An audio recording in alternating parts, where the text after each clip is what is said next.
The system must prevent both political parties or parties in power not to take steps that will lead inevitably to a financial disaster. It is an injudicious step to give up the new pension scheme and to go back in adopting the old pension scheme. This was debated very carefully during the earlier government. Dr. Manmohan Singh was one of the votaries. My colleague, Dr. Montek Singh Ahluwalia, has commented extensively on the subject that it would be a fiscal disaster for states to go back on the new pension scheme and adopt the old pension scheme.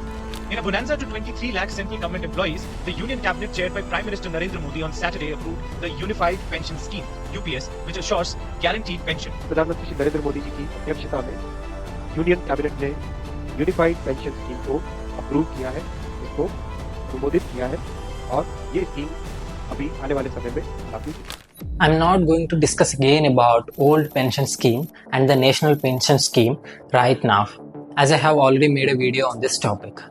I recommend watching that video first, which you can find here and in the description. Then return to watch this one. However, for those who prefer not to do that, here is a brief overview of OPS and NPS. OPS, or the old pension scheme, was the pension system for all the government employees until 2004. Under OPS, government employees at both central level and the state level were guaranteed a pension equal to 50% of their last drawn basic pay. For instance, if you started with a salary of 20,000 rupees and retired with a salary of 1 lakh, your pension would be 50,000 rupees. Importantly, no deductions were made from the employee's salary for pension contribution under OPS. The government fully funded the pension from the treasury. In other words, OPS was a non-contributory pension scheme. To address the growing pension bill issue, the government introduced the National Pension Scheme (NPS) in 2004, a contributory fully funded scheme. This means both the employee and the government contributes to the pension fund, which is then invested. The employee's pension is drawn from this fund, eliminating the need to allocate separate funds from the treasury or budget. The idea was for employees to contribute to their own pension alongside the government, reducing the future burden of a ballooning pension bill issue. However, the NPS does not guarantee a fixed pension, as the amount depends on the returns from the invested funds. Additionally, the NPS requires contributions. Employees contribute 10% of their salary, while the government contributes 14%, which many employees oppose. In summary, the concerns of employees are they want a guaranteed pension, which OPS provides, but NPS does not. They don't want the pension to be contributory, which OPS offers, but NPS doesn't. They want their pension to be independent of market fluctuations. On the other hand, the government concerns are the government wants the pension to be contributory, with both the government and the employee contributing to the fund. The government aims to move away from assured pensions, leaving the payout to be determined by the market returns. The government seeks to address the growing pension bill, which has become increasingly burdensome. For instance, last year, government allocated 2.3 lakh crores for pensions, more than double the education budget of 1.12 lakh crores. Some states even spent over 50% of their entire tax revenue on pensions. For example, Bihar spent 58%, Jammu and Kashmir 51%, and Himachal Pradesh almost 80% of their tax revenues on pensions. The current financial situation in Himachal Pradesh, where the Chief Minister's delegation deferred their salaries for 2 months, highlights the issue.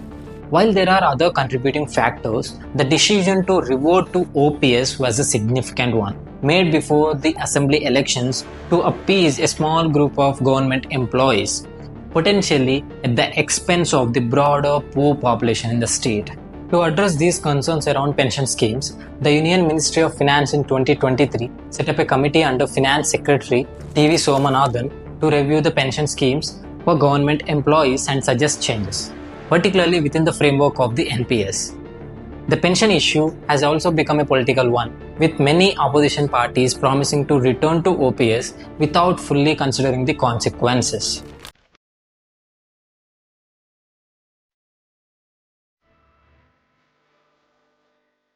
तो कांग्रेस चाहती है वो करती है। Old pension scheme Chhattisgarh में लागू, राजस्थान में लागू, हम झारखंड में हमारी साझा सरकार है, वहां लागू। हिमाचल में यदि आपने कांग्रेस ने कहा है कि 10 दिन में OPS लागू होगा, मतलब लागू होगा। देखिए, ओल्ड पेंशन स्कीम पहली कैबिनेट में लागू होगी, उस बारे में हमने आज भी बैठक बुलाई है। मैं अभी क्वारंटाइन 7 दिन के बाद तो मैं अब जा रहा हूँ।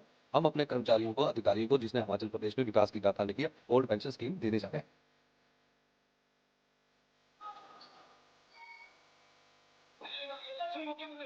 अभी महीने 2 महीने पहले गांधीनगर के अंदर एक गजब का नज़ारा देखा गया, जब हजारों गुजरात सरकार के कर्मचारी सड़कों के ऊपर उतर आए और उन्होंने पूरा सचिवालय घेर लिया। ऐसा नज़ारा गुजरात के अंदर कभी नहीं देखा गया था और उनकी एक ही डिमांड थी, ओल्ड पेंशन स्कीम लागू की जाए। मैं आज गुजरात के सारे कर्मचारियों को कहना चाहता हूँ कि हमारी सरकार बनेगी, 31 जनवरी तक ओल्ड पेंशन स्कीम लागू करने का नोटिफिकेशन जारी कर दिया जाएगा। ये मैं हवा में बात नहीं कर रहा।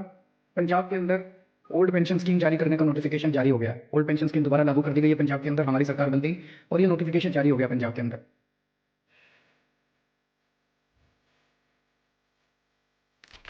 This is where the Unified Pension Scheme UPS comes in, which seems to offer a compromise between employees and the government interests. Some economists suggest that government introduced this scheme due to political pressure.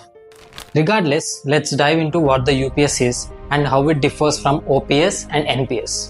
It offers an assured pension, 50% of the average basic pay drawn over the last 12 months before retirement, with a minimum qualifying service of 25 years. The amount is proportionate for shorter service periods down to a minimum of 10 years. It provides an assured family pension, 60% of the employee's pension immediately before their death. This is another feature carried over from OPS. It guarantees a minimum pension of 10,000 rupees per month after a minimum of 10 years of service. Additional features includes inflation indexation, lump sum payments, and many more. Key differences between NPS and UPS are: NPS focuses on contributions while UPS focuses on benefits. UPS guarantees a pension whereas NPS does not. The government's contribution under NPS is 14%, but it's increased to 18.5% under UPS. Employees' contributions remain at 10% in both schemes. NPS offers various investment options including equity, debt, and government securities, which carry risks but also offer potentially high returns. In contrast, UPS only invests in government securities, which are secure but offer fixed and guaranteed returns.